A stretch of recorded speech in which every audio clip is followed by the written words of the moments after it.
আপনারা দেখছেন নিউজ তৎকাল 24। নমস্কার, নিউজ তৎকাল 24 এর পর্দায় আপনাদের সকলকে স্বাগত। আপনাদের সাথে আমি পল্লবী। দেখে নিন এখনকার সংবাদ শিরোনাম। রাস্তায় ছড়ানো বালিতে নিয়ন্ত্রণ হারিয়ে উল্টে গেল যাত্রীবাহী টমটম, গুরুতর আহত 4 জন। লেকে জ্বলে পড়ে পরপর 2 দিনে 2 মৃতদেহ উদ্ধার, বিলোনিয়া চিত্তামারায় তীব্র চাঞ্চল্য। কদমতলায় আগর শিল্প পরিদর্শন ও আগর রুট ক্লাস্টারের ভিত্তিপ্রস্তর স্থাপন করলেন কেন্দ্রীয় মন্ত্রী জ্যোতিরাদিত্য সিন্ধিয়া। কৈলাস শহরে সরকারি জমি দখল ও নেশা কারবারের অভিযোগে উত্তেজনা। সাবরুম প্রেস ক্লাবের উদ্যোগে মেগা স্বাস্থ্য শিবিরে প্রায় 400 জনকে বিনামূল্যে পরামর্শ ও ওষুধ বিতরণ। শান্তিরবাজার মহকুমার কালীবাজারে গৃহবধূর ওপর হামলা, শাবল ও লোহার রডে গুরুতর জখম।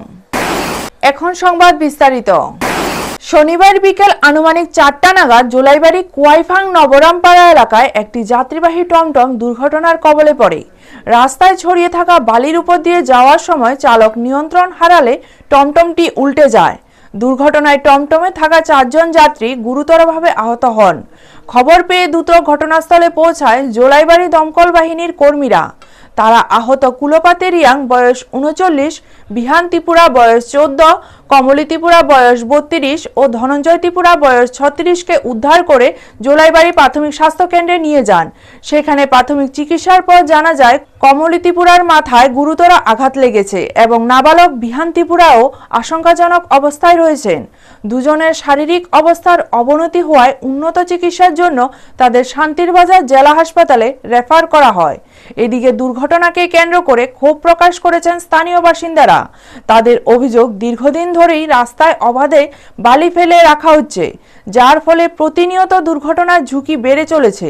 দ্রুত প্রশাসনের পক্ষ থেকে ব্যবস্থা গ্রহণ না করা হলে ভবিষ্যতে আরো ভয়াবহ দুর্ঘটনা ঘটতে পারে বলে আশঙ্কা প্রকাশ করেন এলাকাবাসী।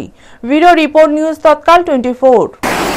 আধা ঘন্টা 45 মিনিট আগে এটা সম্ভবত কোয়াইফাং থেকে যাইতেছিল কোয়াইফাংয়ের দিকে অটো, এটা নিচের থেকেই টার্নিংয়ে হয়তো স্পিড বেশি ছিল, নিচের থেকে নিয়ন্ত্রণ হারায় অ্যাক্সিডেন্টটা হয় আর কি। এখানে তারা টোটাল 4 জন এসেছে। লক্ষ্মী রিয়াং 21 বছর, বাড়ি কোয়াইফাং, ওর গার্জিয়ানের নাম হলো কমিরা রিয়াং। আরেকজন হলো খুমপতি রিয়াং, তারা বাড়িও কোয়াইফাং, এর গার্জিয়ান নাম হলো দহরি রিয়াং। আর 2 জন হলো কমলি ত্রিপুরা আর বিহান ত্রিপুরা, তারা সেম পরিবারেরই, তাদের বাড়ি হলো তুরমা। এর মধ্যে 2 জনের অবস্থা একটু সিরিয়াস আছে, একজনের হেড ইনজুরি রয়েছে আর একজনের ফ্র্যাকচার রয়েছে। লেকের জ্বলে পড়ে পরপর 2 দিনে 2টি মৃতদেহ উদ্ধারের ঘটনাকে কেন্দ্র করে বিলোনিয়া থানাধীন চিত্তামারা বাগানটিলা এলাকায় তীব্র চাঞ্চল্যের সৃষ্টি হয়েছে। দীর্ঘদিন শান্তিপূর্ণ হিসেবে পরিচিত এই এলাকায় এমন ঘটনা আগে কখনো ঘটেনি বলে জানা গেছে। চিত্তামারা বাগানটিলা এলাকায় প্রায় 10 থেকে 12টি লেক রয়েছে। চারিদিকে বিস্তীর্ণ ঘন জঙ্গল ও প্রায় 200 থেকে 250 কানি জমি জুড়ে সরকারি রাবার বাগান থাকায় এলাকা সম্পূর্ণ জনমানব শূন্য। এখানে স্থায়ীভাবে কোনো বসত বাড়িও নেই। এলাকাবাসীদের দাবি, বহু বছর ধরে এই এলাকায় এমন কোনো অস্বাভাবিক ঘটনার নজির নেই। মাঝে মধ্যে গভীর রাত পর্যন্ত লেকগুলোতে মানুষ মাছ ধরতে এলেও কখনো এ ধরনের ঘটনা ঘটেনি। ফলে হঠাৎ করে পরপর 2 দিনে মৃতদেহ উদ্ধারের ঘটনায় সবাই হতবাক। স্থানীয় মানুষজন প্রশাসনের কাছে এই এলাকা নিয়মিত নজরদারির আওতায় আনার দাবি জানিয়েছেন। এই বিষয়ে চিত্তামারা এলাকার প্রধান ধনিরাম ত্রিপুরা বলেন, শুধু এই এলাকা নয়, গোটা চিত্তামারা ও পাইখোলা এলাকায় দুর্ঘটনা ও নানা ধরনের অনাকাঙ্ক্ষিত ঘটনা প্রায়ই ঘটছে। তাই নিরাপত্তার স্বার্থে এখানে একটি স্থায়ী পুলিশ ফাঁড়ি স্থাপনের জোরালো দাবি জানান তিনি। সম্প্রতি দক্ষিণ জেলার জেলা শাসকের কাছে এই বিষয়ে লিখিত আবেদনও জমা দেওয়া হয়েছে। খবর পেয়ে দ্রুত ঘটনাস্থলে পৌঁছায় মহকুমা পুলিশ আধিকারিক ঋষভ সহ বিলোনিয়া থানা, বিলোনিয়া মহিলা থানা ও ফরেন্সিক বিভাগের পুলিশ দল। মহকুমা পুলিশ আধিকারিক ঋষভ জানান, সন্দেহজনকভাবে পরপর 2 দিনে 2টি মৃতদেহ উদ্ধার হওয়ায় পুলিশ বিষয়টিকে অত্যন্ত গুরুত্ব সহকারে তদন্ত করছে। গতকালের উদ্ধার হওয়া মৃতদেহটি ছিল একজন পুরুষের, আর আজ উদ্ধার হওয়া মৃতদেহটি এতটাই পচাগলা যে তাৎক্ষণিকভাবে শনাক্ত করা সম্ভব হয়নি। এমনকি মৃতদেহটি পুরুষ না মহিলা সেটিও এখনো নিশ্চিত নয়। তিনি আরও জানান, রাজ্যের সমস্ত থানায় বার্তা পাঠানো হয়েছে, কোনো নিখোঁজ ব্যক্তির খোঁজ পাওয়া যায় কিনা তা যাচাই করা হচ্ছে। যদিও স্থানীয়দের ও প্রত্যক্ষদর্শীদের দাবি আজ উদ্ধার হওয়া মৃতদেহটি সম্ভবত কোনো মহিলার। তবে এত ঘন জঙ্গল ও জনমানব শূন্য এলাকায় মৃতদেহটি কিভাবে এলো তা নিয়ে একাধিক প্রশ্ন উঠেছে। ব্যুরো রিপোর্ট, নিউজ তৎকাল 24। চিত্তামারা প্রধান। হ্যাঁ, আমি নাম জানিরাম ত্রিপুরা। এই যে এই জায়গাটা, এটা তো যেখানে ডেড বডি গতকালকে একটা পাওয়া গেল, হ্যাঁ, পুরুষ, আজকে একটা মহিলা। মহিলা। তো এই যে মানে মৃতদেহ পাওয়া গেল, এই এরিয়াটাকে কি বলে? যেটা চিত্তামারা জিপি আন্ডারে টিএফবিসি রাবার বাগান 200 থেকে 250 কানি। এখানে কোনো বাড়িঘর নাই। এখানে যদি কোনো অপ্রীতিকর ঘটনা ঘটে কেউ জানতে পারবে না। এর আগে এখানে যেমন গতকালকে একটা পাওয়া গেছিল, গতকালকে পাওয়া গেছে। কোনো পরিচয় আছে? না, এখনো পর্যন্ত পরিচয় নেই। কি ধরে এটা টিএফডিসি সরকারি রাবার বাগান, বাগান টিলা। তো এখানে লিক কয়টা লিক আছে? এখানে লিক প্রায় 10-12টার উপরে লিক আছে। কার কার? এখানে এসএসজি গ্রুপের আছে 3টা, আর ব্যক্তি মালিকের? ব্যক্তি মালিকের আছে এখানে যেমন তুষারকান্তি দেবনাথ, টুবুলাল সরকার, এদের আছে 3টা। তারপরে ওদিকে আছে আরো 2-3টা। গতকালকে এখানে একটা লাশ পাওয়া গেছে। হ্যাঁ, দেখছে? হ্যাঁ, ওইটা শুনছি, আমি আসি নাই। আচ্ছা, শুনছি। এটা কি পুরুষ? এটা পুরুষ। হ্যাঁ। আচ্ছা, এর আগে কি এই ধরনের কোনো এর ঘটনা আগে হয়েছে? আমরা আজ পর্যন্ত অন্তত 15-20 বছর যাবত এখানে লিকগুলা চাষ করা হইতেছে, কখনো এই ধরনের ঘটনা আমরা দেখিনি। चित्तामारा के पास एक बागान टीला करके जगह है। वैसे तो पूरा फॉरेस्ट लैंड ही है, और ये रबर बागान वगैरह जो दिख रहा है ये भी इंफॉर्मेशन मिला है, गवर्नमेंट का ही है। तो यहाँ पे एक लेक है जहाँ पे कल हमें एक डेड बॉडी मिला था, मेल पर्सन का डेड बॉडी था, बट उसका आइडेंटिफिकेशन अभी तक नहीं हो पाया है। ऑल्दो हमने हर पीएस में हर जगह इंफॉर्मेशन दिया है कि हमें ऐसे ऐसे एक डेड बॉडी मिला है, अगर आप उसका पहचान आप कर सकें तो। आज फिर हमारे पास सुबह एक इन्फॉर्मेशन आया कि ऐसे ऐसे उसी लेक के पास जहाँ वो बॉडी मिला था उससे 200-300 मीटर आगे की साइड एक और बॉडी मिला है। तो हम यहाँ आए तो हमने देखा एक बॉडी तो है, बट उसका आइडेंटिफिकेशन अभी तक नहीं हो पाया है, और अभी ये भी बोलना मुश्किल होगा कि वो मेल है या फीमेल है। রাজ্যে পা রেখেই উত্তর ত্রিপুরা জেলার কদমতলায় আগর শিল্প পরিদর্শনে আসেন কেন্দ্রীয় ডোনার ও উত্তর পূর্বাঞ্চল উন্নয়ন মন্ত্রী জ্যোতিরাদিত্য এম সিন্ধিয়া। ফুলবাড়ির মামন এন্টারপ্রাইজে আগর ইন্ডাস্ট্রি ও কাঁচামাল উৎপাদন প্রক্রিয়া ঘুরে দেখার পাশাপাশি শ্রমিক ও আগর অ্যাসোসিয়েশনের কর্মকর্তাদের সঙ্গে কথা বলেন তিনি। এরপর বড়গোল এলাকায় আগর মার্কেট পরিদর্শন করে আগর উড ক্লাস্টার প্রক্রিয়াকরণ কেন্দ্রের ভিত্তিপ্রস্তর স্থাপন করেন কেন্দ্রীয় মন্ত্রী। বড়গোল স্কুল মাঠের প্রকাশ্য সভায় তিনি বলেন, ত্রিপুরার আগরকে আন্তর্জাতিক বাজারে তুলে ধরতে কেন্দ্রীয় সরকার বিশেষভাবে উদ্যোগ নিচ্ছে। এই সফরে তার সঙ্গে উপস্থিত ছিলেন রাজ্যের একাধিক মন্ত্রী, বিধায়ক, জেলা প্রশাসন ও বন দপ্তরের ঊর্ধ্বতন আধিকারিকরা। সফরের শেষে সাংবাদিক সম্মেলনে তিনি উত্তর পূর্বাঞ্চলের সার্বিক উন্নয়নে প্রধানমন্ত্রীর অগ্রাধিকারমূলক পরিকল্পনার কথাও তুলে ধরেন। ব্যুরো রিপোর্ট, নিউজ তৎকাল 24। मां त्रिपुरा सुंदरी की भूमि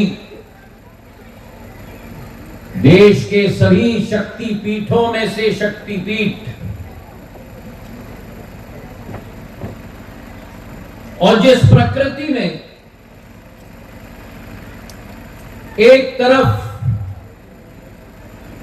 हमारा इतिहास, हमारी परंपरा, हमारी विरासत इन पत्थरों में हजारों साल से सजी हुई है, दूसरी तरफ जैसे उन्नाकोटीश्वर कलकाल भैरव का 30 फुट का पत्थर इस भूमि की रक्षा करता है पहरेदार के रूप में, वहीं ये प्रकृति लिक्विड सोना के रूप में आगर को उपजाऊ करती है। কৈলাস শহরের কাতল দিঘির পার সংলগ্ন সরকারি জমি দীর্ঘদিন ধরে অবৈধভাবে দখল করা হয়েছে। এলাকায় মধুচক্রের আসর, নেশা কারবার সহ একাধিক সমাজবিরোধী কার্যকলাপ চলার অভিযোগ উঠেছে। এই অভিযোগ করেছেন বুথ সভাপতি অজয় চক্রবর্তী। স্থানীয় সূত্র থেকে জানা গেছে, গতকাল সরস্বতী পূজার সময় ওই দখলকৃত জমি থেকে কিছু যুবক বের হয়ে কৈলাসহর বিজেপি মণ্ডল সভাপতি এবং অন্যান্য ব্যক্তির ওপর হামলা চালায়। ঘটনার ফলে শহরে আতঙ্ক সৃষ্টি হয় এবং বিভিন্ন পূজা মণ্ডপে লোক সমাগমও কমে যায়। আজ কৈলাসহর মণ্ডল কমিটি থানায় ডেপুটেশন দিয়ে অবিলম্বে দোষীদের গ্রেপ্তার এবং অবৈধ দখলকৃত সরকারি ঘর ভেঙে দেওয়ার দাবি জানায়। ডেপুটেশনের নেতৃত্ব দেন পুর পরিষদের ভাইস চেয়ারম্যান নীতিশ দে ও প্রশান্ত দে।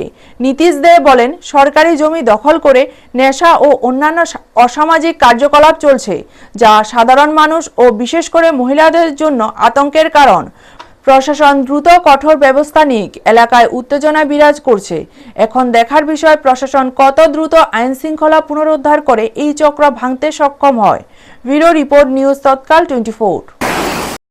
প্রশাসনকে জানান, আপনারা জানান, জানছেন তো আপনাদের কাছে পাক্কা খবর আছে যে বিমল সিং কমপ্লেক্সের পাশে এখানে অবৈধভাবে একটা ডাক্তারের কোয়ার্টারের মধ্যে শহরের মধ্যে কিছু মানে নাম রাখি কিছু মানে আমাদের শহরের যারা মাফিয়া তারা এখানের মধ্যে একটা ঘাঁটি বানাইছে। 1 বছর ধরে সেখানে ঘাঁটি বানায়, সেটা এখানের মধ্যে জোয়ার আড্ডা চলছে, এখানে মধুচক্র চলছে। আমাদের কাছে তথ্য আছে, আপনাদের কাছে আছে, আপনাদের আইবি রিপোর্ট আছে, সেন্ট্রাল আইবি রিপোর্ট আছে, সমস্ত কিছু আমাদের কাছে আছে। আমরা যতটুকু জানি তার থেকে বেশি আপনারা জানেন।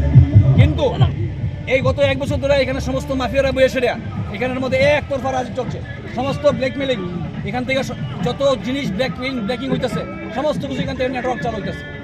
এখানে সমস্ত বিভিন্ন জায়গা থেকে আমাদের কাছে খবর আছে এখানে রাত্রেবেলা 2টা 2:30 পর্যন্ত মহিলারা সেখানে থাকে। এখানে রাত্রেবেলা জোয়ার আসে হয়। এই রিপোর্ট আপনাদের কাছে আইবি রিপোর্ট থাকার পরও কেন আপনারা এগুলি না করে সেটা আজকে এই অশান্তির পরিবেশটা এখানে তৈরি করা হলো। 2 নম্বর বিষয় হচ্ছে গতকালকে সরস্বতী পূজার দিন আপনারা ভালো উদ্যোগ নিয়েছেন বাইক ধরার লাগিয়া, কিন্তু এইখানের মধ্যে সমস্ত লোকগুলি যখন আপনারা বাইক ধরতেছেন সমস্ত লোকগুলি এখানে জড়ো হইয়া যারা পূজা দেখতে যারা বাড়াইছে এরা ইফটিজিং করতেছে। এই যে কমপ্লেক্সের মহিলারা এরা পূজা করতেছে, এখানের মধ্যে মহিলাগুলির টন্টিং করতেছে। কমপ্লেক্সের কি সুন্দর মহিলারা থাকতো না? কমপ্লেক্সে কি সুন্দর মেয়ে থাকতো না? এই মেয়েগুলিকে গিয়ে সে তারা উত্তপ্ত করতেছে। এগুলি কে মাইনে নিব? আমাদের শহরের মধ্যে প্রতিদিন আমাদের এই অংশে একটা অংশের গোটা মুসলিম সমাজকে আমরা দায়ী করি না, গোটা মুসলিম সমাজ দায়ী না, কিন্তু একটা অংশের মুসলিম সমাজ মুসলিম গোলবান যারা আছে জাহাজিরা এরা এসে আমাদের হিন্দু মহিলাদেরকে উত্তপ্ত করতেছে, এরা এই কাজগুলি করতেছে। কেন আপনারা সেগুলি অ্যাকশন নেন না? 21শে ফেব্রুয়ারি আন্তর্জাতিক মাতৃভাষা দিবস উপলক্ষে সাবরুম প্রেস ক্লাব প্রতি বছর নানা কর্মসূচি পালন করে। এই বছরের প্রেক্ষিতে 24শে জানুয়ারি সাবরুম প্রেস ক্লাব ও ইউনিটি গ্যাস্ট্রো লিভার হসপিটালের যৌথ উদ্যোগে এক মেগা স্বাস্থ্য শিবিরের আয়োজন করা হয়। শিবিরটি অনুষ্ঠিত হয় সাবরুম প্রেস ক্লাব সংলগ্ন আমতলী কমিউনিটি হলে। এতে রাজ্যের খ্যাতনামা বিশেষজ্ঞ চিকিৎসকরা উপস্থিত ছিলেন। অনুষ্ঠানে বিশেষ অতিথি হিসেবে উপস্থিত ছিলেন সাবরুম এসডিপিও নিত্যানন্দ সরকার এবং বিশিষ্ট চিকিৎসক ডক্টর অমিতাভ রায়। শিবিরে প্রায় 400 জন মানুষ স্বাস্থ্য পরামর্শ গ্রহণ করেন এবং তাদের প্রয়োজনে বিনামূল্যে ওষুধও প্রদান করা হয়। স্বাস্থ্য শিবিরের মাধ্যমে সাধারণ মানুষ তাদের শারীরিক সুস্থতা সম্পর্কে জানতে পারে এবং প্রাথমিক চিকিৎসা সংক্রান্ত সহায়তা পায়। অনুষ্ঠানে উপস্থিত অতিথিরা এই ধরনের উদ্যোগকে প্রশংসা জানান এবং এই ধরনের কার্যক্রম নিয়মিতভাবে সম্প্রসারণের প্রয়োজনীয়তা উল্লেখ করেন। স্থানীয়রা শিবিরকে অত্যন্ত ফলপ্রসূ ও মানবিক উদ্যোগ হিসেবে অভিহিত করেছেন। ব্যুরো রিপোর্ট, নিউজ তৎকাল 24। আন্তর্জাতিক মাতৃভাষা দিবস উপলক্ষে সাবরুম প্রেস ক্লাব এবং আগরতলার বেসরকারি হাসপাতাল unity gastro and liver hospital এবং আগরতলা লায়ন্স ক্লাবের উদ্যোগে সাবরুমের আজকে বারুণী ঘাটের যে কমিউনিটি সেন্টার আছে সেখানে একটি মেগা স্বাস্থ্য শিবির অনুষ্ঠিত হয়। এখানে প্রায় 300 জন রোগী চিকিৎসার পরিষেবা নিয়েছেন। বিনামূল্যে ওষুধও দেওয়া হয়েছে এবং চশমারও ব্যবস্থা করা হয়েছে। এখানে যারা বিশিষ্ট চিকিৎসকরা এসেছেন, যারা পরিষেবা দিয়েছেন, তাদের মধ্যে আছেন ডক্টর অমিতাভ রায়, ডক্টর দীপঙ্কর শঙ্কর মিত্র, ডক্টর দীপঙ্কর দে, ডক্টর অতুল সরকার, ডক্টর রেশমি দাস, ডক্টর ঋষিতা দেববর্মা এবং দৃষ্টি পরীক্ষক বীণা দেব এবং ফিজিক্যাল থেরাপিস্ট রিমা সরকার। আমরা যে মেগা স্বাস্থ্য শিবিরের মাধ্যমে সাধারণ মানুষের কাছে স্বাস্থ্য পরিষেবা পৌঁছে দেওয়ার যে পরিকল্পনা নিয়েছিলাম সেগুলো আমরা সার্থক রূপায়ণ করতে পেরেছি। শান্তির বাজারের কালীবাজার এলাকায় প্রকাশ্য দিবালোকে এক চাঞ্চল্যকর ঘটনা ঘটে গেছে।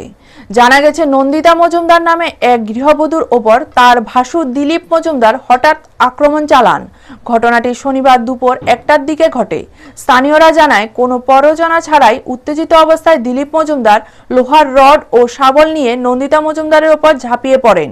হামলার সময় নন্দিতার মা চিৎকার করলে ছেলে শুভম মজুমদার ছুটে আসেন। শুভম জানান তিনি সেই সময় বাড়িতে উপস্থিত না থাকলে বড় ধরনের অঘটন ঘটতে পারত। গুরুতর জখম অবস্থায় নন্দিতা মজুমদারকে শান্তিরবাজার জেলা হাসপাতালে ভর্তি করা হয়েছে। এই ঘটনায় এলাকায় ব্যাপক উত্তেজনা বিরাজ করছে। অভিযোগ উঠেছে অভিযুক্তের বিরুদ্ধে দ্রুত ও কঠোর ব্যবস্থা নেওয়া হোক। তারা জানিয়েছেন অতি শীঘ্রই পুলিশকে জানিয়ে আইনি পদক্ষেপ গ্রহণ করবেন। কালীবাজারে পারিবারিক হিংসার এই ঘটনার কারণে থমথমে পরিবেশ বিরাজ করছে। এখন দেখার বিষয় প্রশাসন অভিযুক্তের বিরুদ্ধে কি পদক্ষেপ গ্রহণ করে। ভিডিও রিপোর্ট নিউজ তৎকাল 24। বাড়িতে একটা ঘর ছড়াইছিলাম উত্তর দক্ষিণ অংশে। দুপুর 12:30 প্রায় একটা সময় বড়বাড়ির মধ্যে কোনো কিছু না জিজ্ঞাইয়া প্রথম আমার বড় ছেলেটা ডাকছে এই শুভম মজুমদার। এরপরে হ্যাঁ বুঝতে পারছে না, এরপরে হাতের সামনে উঠানোর মধ্যে এরপরে ইচ্ছা মতো মারতে আছে, ছেলে ঘর থেকে বাইকে গেছে। এখনকার মতো সংবাদ এই পর্যন্ত। পরবর্তী সংবাদের জন্য চোখ রাখুন নিউজ তৎকাল 24 এর পর্দায়। আপনারা দেখছেন নিউজ তৎকাল 24।